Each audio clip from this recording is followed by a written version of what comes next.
Good evening. The time is 6:18 p.m. August 30th, 2021, a Monday. Breaking news. President Buhari announces the fate of IPOB leader Nnamdi Kanu. Reporters reported that the leading president of the country, President Muhammadu Buhari, has referred to the people of Biafra as thieves. He stated that the IPOB with its leader Nnamdi Kanu are thieves promoting terrorism in the country. President further stated that IPOB is not defending the Christians in the southeast, and this needs to be known. President Buhari, in a statement released by his media aide Garba Shehu, lamented of the group's attack on police stations and government facilities in the southeast. The president also stated that the IPOB group are not freedom fighters. The statement reads that further afield in the southeast, IPOB are not struggling for freedom when they attack police stations and property, but rather committing acts of terrorism to steal money. And that is why they will continue to make sure that justice prevails over the fate of the IPOB leader Nnamdi Kanu. The president sometimes ago, illustrated the events of the civil war, the war against Biafra between 1967 and 1970, where the general said that the Igbos, when they return to the fold, must be given their rightful place, and as a people who have been misguided and misled by their leader, the rest of us have a duty to bind their wounds and give them our right hand of fellowship. And this was what General Gowon said as at the time of the Civil War. And when the war eventually ended in 1970, with the unconditional surrender of the Biafran war commanders, General Gowon famously declared the outcome of the Nigeria-Biafra war as one without a victor or a vanquished. Therefore, President Buhari's statements some months ago reminded the Igbo people of their defeat and conquest by the victorious Nigerian army during the Civil War was a direct repudiation of General Gowon's "no victor, no vanquished" declaration. And this paved the way for national healing, reconciliation, and unity in a post-war Nigeria. In declaring "no victor, no vanquished," General Gowon was pragmatic enough to know the cause of the war was injustice, and what ended it was not his aerial and artillery bombardment, but his firm assurances to Nigerians, Igbo people, of a justice and justified united Nigeria. President Buhari's sectionalism has polarized Nigeria along ethno-geographic and religious fault lines and left the country more divided today than it was in the years preceding the Civil War. For a man who equates partisan support for his political aspiration and loyalty to his personnel with patriotism to the Nigerian state, President Buhari clearly holds a grudge against the Igbo people of Nigeria for voting against him in his 4 attempts at getting elected to the highest office in the land.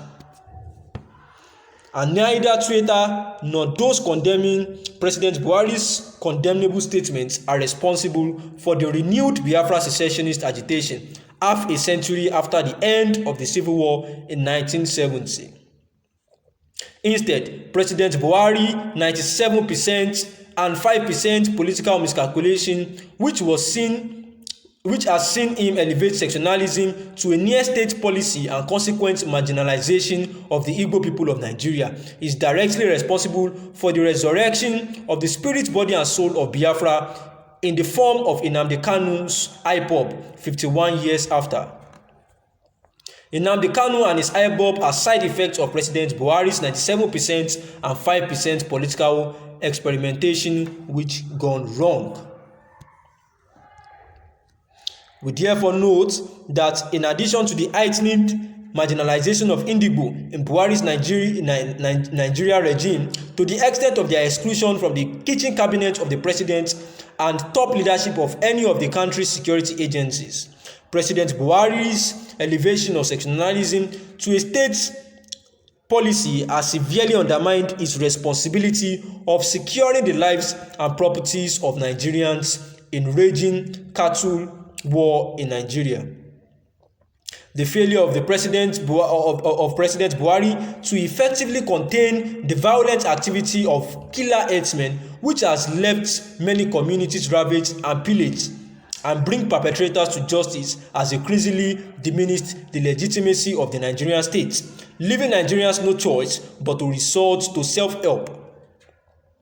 It is this acute failure of leadership on the part of the president that Nnamdi Kanu exploited to form his Eastern Security Network, ostensibly to protect Indigbo from the terror of killer herdsmen. And it is this same ESN that is suspected of hiding behind the guise of defending Indigbo to carry out an insurgency against a government of Nigeria that the people of Southeast Nigeria feel alienated from because of the heightened marginalization. The time is 6:24. The analysis. Just lately, the president of the country, President Muhammadu Buhari, announces the fate of the IPOB led by Nnamdi Kanu, where the president referred to the indigenous people of Biafra as thieves, and that they would continue to ensure that their will do not prevail over the unity of Nigeria. We all know that Nnamdi Kanu has been in detention for quite a while now, and that the media aide to the president, Garba Shehu, lamented on the indigenous people of Biafra's attack on police stations and government facilities in the southeast, whereby the president said that the group are not freedom fighters and they do not stand for any of the Christians and they should not be seen as such. The president has always been known to refer back to the time of the Civil War, during the Biafra time, where the Nigerian army had a face front battle with the Biafrans, and they were able to, victoriously win them, of which he made mention of the fact that General Gowon Azaden said that there is no need to claim that they were actually victorious over the Biafra, because as used in that slogan where they made use of no victor, no vanquished. And the people of the country are actually saying that the Southeast Nigeria feels alienated because of the heightened marginalization that has been going on in the country, and that is why the Eastern Security Network was ostensibly formed to protect the Indigbo by Nnamdi Kanu.